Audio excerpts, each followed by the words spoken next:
টি-20 বিশ্বকাপ খেলতে আমেরিকাতে গিয়েছে আফগানিস্তানের ক্রিকেটাররা মোহাম্মদ নাবি, রাশিদ খানেরা, কিন্তু সেখানে গিয়েও তারা ইসলামের শিক্ষা, ইসলামের আইন কানুন এক মুহূর্তের জন্য তারা ভুলে যায়নি। সেখানে গিয়ে তাদের মনে হয়েছে যে এই হোটেলের খাবারে সম্ভবত 100% হালাল খাবার পাওয়া যাবে না, যেহেতু এটা আমেরিকা। এই হোটেলের মধ্যে হয়তো হারাম খাবার কোনো না কোনো একটু ঢুকে যেতেও পারে। এই চিন্তা ভাবনা থেকে এই মুসলিম ক্রিকেটাররা, এই রাশিদ খান, এই মোহাম্মদ নাবিরা সেই হোটেলের খাবারকে অ্যাভয়েড করে বলছে যে আমরা তোমাদের খাবার অ্যাকসেপ্ট করতে পারবো না, বিকজ তোমাদের খাবারের মধ্যে হারাম ঢুকে গিয়েছে। আপনি চিন্তা করতে পারেন যে এরকম একটা ওয়ার্ল্ডের সেরা মুহূর্তের সময়, কিন্তু এরপরেও তারা খাবার গ্রহণ করবে, জাজ করতেছে যে আমার খাবারটা হালাল না হারাম, এটা আমাকে সবার আগে এনশিওর করতে হবে। আমি যে খাবারটা খাবো এই হোটেলের খাবারটা হালাল কিনা সেটা আমাকে এনশিওর করতে হবে।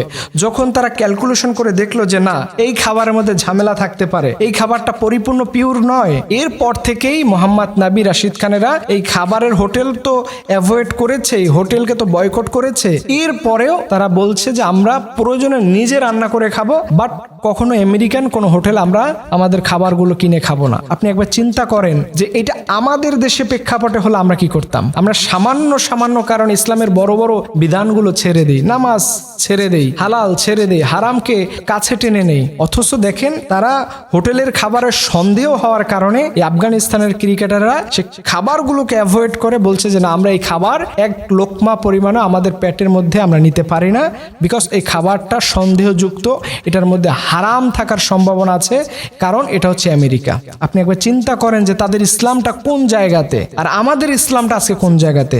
আপনি চিন্তা করতে পারেন যে একজন মানুষের ইমানটা কোন জায়গায় থাকলে পরে সে সন্দেহ হয়েছে তাই বলে সে হোটেলের খাবারকে অ্যাভয়েড করলো, এবং হালাল গোশত না পাওয়ার কারণে সেই দোকানের খাবারগুলো অ্যাভয়েড করে তারা নিজেরা রান্না করে, এখন তারা বলতেছে যে আমরা নিজেরাই রান্না করে খাবো। তারপরেও এই আফগানিস্তানের ক্রিকেটাররা আমাদের জন্য উদাহরণ হয়ে থাকবে।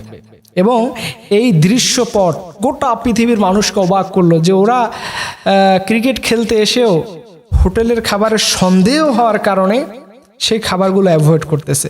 হোটেলের খাবারকে তারা ইসলামিক দৃষ্টিকোণে জাজমেন্ট করতেছে যে ইসলাম এটাকে কি বলে, ইসলাম এর পক্ষে কথা বলে কিনা, ইসলাম এটার সুপারিশ করে কিনা, এটার বিচার বিশ্লেষণও করে সামান্য খাবার খাইতে গিয়ে।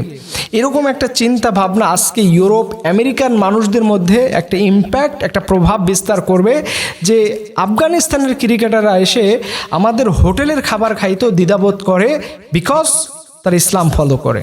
তারা এমন একটা রিলিজিয়ন ফলো করে যে রিলিজিয়ন তাদের বাধ্য করে যে তুমি হোটেলের খাবার খাওয়ার ব্যাপারেও যেন সতর্ক থাকো। হোটেলের খাবার পেয়েছো তাই খেয়ে নিবা, যা হবার হোক, এরকম চিন্তা ভাবনা কখনো মুসলমান করতে পারে না।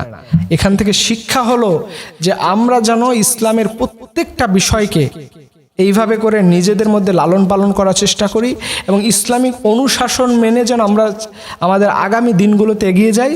এরপরে আল্লাহ পাক রব্বুল আলামিন এর বিনিময়ে আমাদেরকে জান্নাতের ব্যবস্থা করুন। আল্লাহ পাক রব্বুল আলামিন আমাদের সবাইকে ইসলামের জন্য কবুল করুক, সকলে আমিন।